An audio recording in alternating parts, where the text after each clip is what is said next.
누군가의 하루는 혼자서 시작하기 어려울 수 있습니다. 그 하루를 가장 가까이에서 함께하는 사람들, 그리고 그 하루를 가능하게 만드는 제도가 있죠.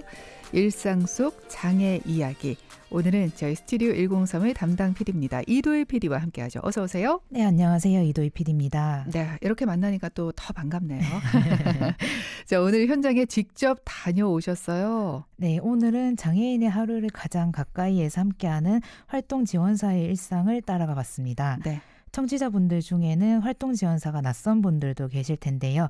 구체적으로 어떤 역할을 하는지, 실제 하루는 어떻게 흘러가는지, 그리고 이 지원이 당사자의 삶에 어떤 의미를 가지는지 현장에서 보고 왔습니다. 네, 직접 보고 왔는데 그러면 먼저 장애인 당사자의 하루가 어떻게 흘러가는지부터 들어볼 텐데 주로 어떤 과정에서 도움이 필요한 건가요? 네, 당사자의 목소리 직접 들어보시죠.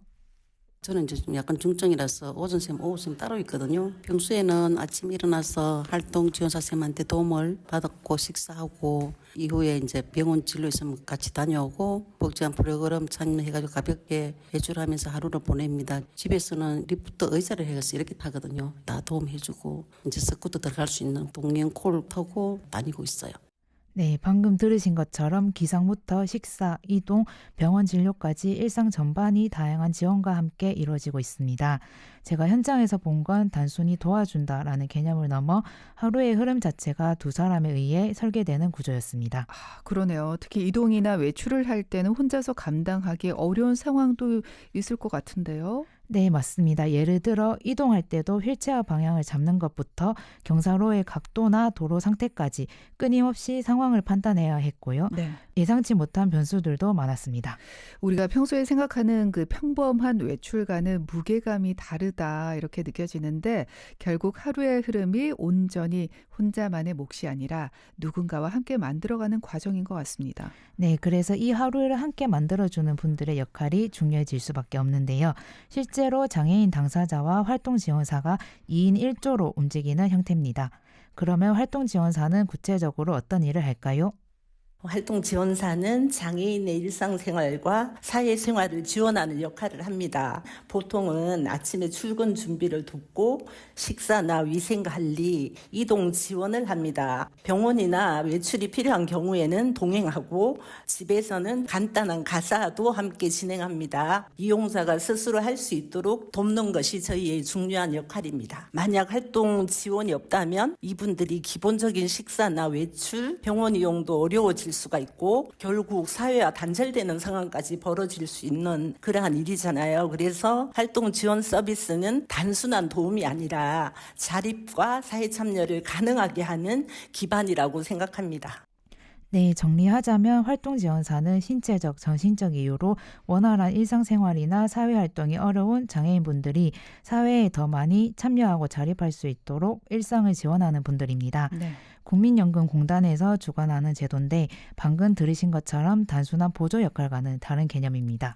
그러네요. 특히 스스로 할 수 있도록 돕는다라는 말이 참 인상 깊은데 이 부분이 꽤 중요한 포인트 같아요. 네, 맞습니다. 이 지원의 핵심은 무조건 다 해주는 게 아니라 네. 이용자의 선택과 자율성을 존중하면서 필요한 부분을 함께 채워나가는 겁니다.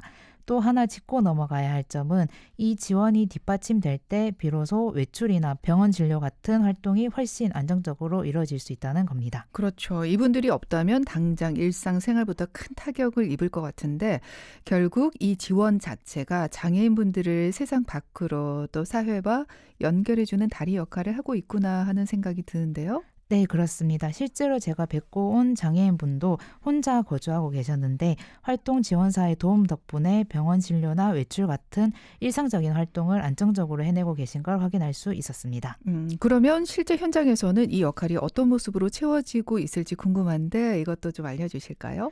네, 그래서 현장에서의 하루를 제가 직접 따라가 봤습니다. 과연 어떤 일과를 보내셨을까요? 오늘은 이용자분의 병원 진료가 있어서 함께 이동 지원을 했고 진료 후에는 장을 보고 집에 와서 식사 준비를 도왔습니다. 집 정리와 스트레칭을 함께 하면서 하루를 마무리했습니다. 일상과 정서에 도움을 받은 모습을 볼 때 보람을 느끼고 부족하지만 잘 케어를 해드려야 되겠다고 생각을 했습니다. 단순히 옆에서 함께 살아가는 사람에 정말 가까운 거지 도와주는 역할만 있는 건 아닌 것 같습니다. 신체적인 지원뿐 아니라 정신적인 안정감도 중요하기 때문에 신뢰관계를 형성하는 것이 매우 중요하고요. 대상자의 삶의 동반자 역할을 한다고 생각합니다. 네, 들으신 것처럼 병원 이동부터 장보기, 식사 준비, 집 정리까지 하루 전반을 함께하고 계셨습니다. 아, 그러네요. 신체적인 지원뿐 아니라 정신적인 안정감도 중요하기 때문에 이렇게 신뢰관계를 쌓고 있다라고 말씀을 하셨는데 정말 한 사람과 하루를 온전하게 함께 보낸다라는 느낌이 들어요. 네, 현장에서 느낀 점도 바로 그겁니다. 네. 단순한 업무 수행을 넘어 관계 속에서 이루어지는 지원이라는 점인데요. 물리적인 도움뿐만 아니라 정서적인 유대감과 안정감까지 함께 나누고 계셨습니다. 네, 그래야 되고 그럴 수 있을 것 같습니다. 굳건한 신뢰관계가 밑바탕이 되어야 이렇게 자연스러운 하루가 완성될 수 있을 것 같은데 그래서 아까 삶의 동반자라는 표현이 나왔나 봐요. 네, 맞습니다. 현장에서도 그 단어가 참 자연스럽게 와닿았는데요. 동반자란 과연 어떤 존재인지 저 스스로도 다시 한번 생각해보는 계기가 됐습니다. 그렇죠. 당신은 나의 동반자 이런 노래도 있는 것처럼 동반자라는 단어가 새롭게 느껴집니다. 그렇다면 이런 지원이 실제로 어떤 변화를 만들어내는지도 중요할 것 같은데요. 네, 당사자 이야기 들어보시겠습니다.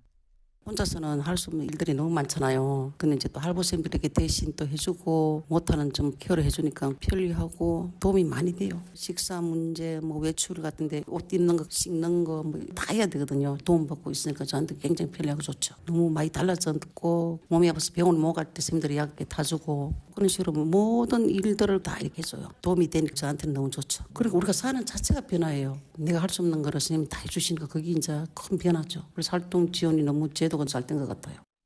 네, 확인하셨듯이 활동지원사 덕분에 일상생활의 반경이 훌쩍 넓어지고 내가 할 수 있는 활동의 선택지도 훨씬 다양해진다는 점입니다.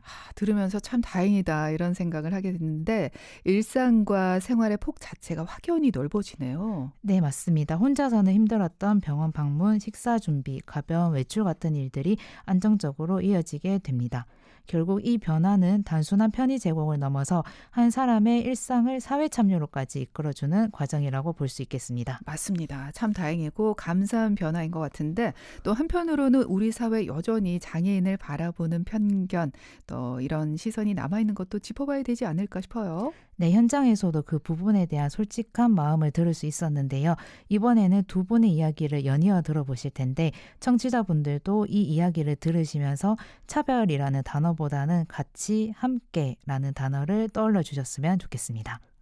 장애인은 이제 항상 도움만 받아야 된다고 생각을 하잖아요. 근데 이제 할 수 있는 부분 어느 정도 할 수는 있거든요. 그런 점은 약간 편견이 좀 있긴 해요. 부족해도 가서 뭐 말 한마디라든지 뭐 할 수 있는 거는 제가 조금씩 하는 거를 이렇게 좀 해주면은 장애인을 떠나가지고 사회생활을 할 수 있는 데 도움이 안 되겠나 싶어요. 장애인들은 특별한 존재가 아니에요. 편견 없이 이렇게 더불어 살아갈 수 있는 길이 있었으면 참 좋겠어요, 저는. 그분들이 각자의 방식으로 살아가고 있는 정말 우리도 배울 점이 있고 우리도 상담할 수 있는 그러한 한 사람의 삶이라고 느끼게 되었어요. 도움이 필요한 부분이 있을 뿐 가능성과 능력도 많다는 것을 그분들에게 발견하고 현장에서 많이 배우고 있습니다.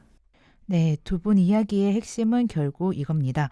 장애인은 늘 도움을 받아야 하는 특별한 존재가 아니라 그저 각자의 방식대로 살아가는 평범한 한 사람이다라는 거죠. 아유, 그럼요. 당연하죠. 무조건적인 도움이 필요한 게 아니라 스스로 할 수 있는 부분은 당당하게 해나가고 있다는 점도 우리가 기억하면 좋을 것 같은데요. 네, 맞습니다. 그래서 우리에게 필요한 건 도움을 주는 시선이 아니라 있는 그대로 받아들이고 함께 살아갈 수 있는 환경과 이해입니다. 네. 결국 우리 모두가 어울려서 함께 살아가는 사회로 나아가야 한다는 아주 당연하고도 중요한 이야기죠. 네, 맞습니다. 가만히 생각해 보면 우리도 아기 때는 부모님의 도움을, 학생 때는 선생님의 도움을, 또 사회에 나와서는 동료나 선배의 도움을 받잖아요. 네. 지금도 누군가의 도움을 주고받으며 살고 있고요.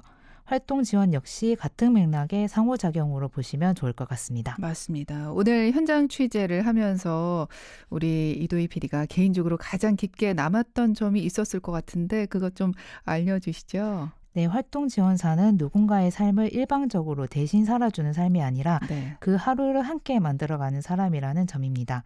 이 제도가 각기 다른 다양한 삶이 우리 사회 안에서 끊어지지 않고 이어질 수 있도록 돕고 있다는 점이 가장 인상 깊었습니다. 네. 서로 다른 방식의 하루가 함께 이어지는 사회, 일상 속의 장애 이야기. 오늘은 장애인 활동 지원사와 함께하는 하루에 대해서 알아봤습니다. 여기까지 할까요? 이도희 PD와 함께했습니다. 수고 많았습니다. 고맙습니다. 네, 감사합니다.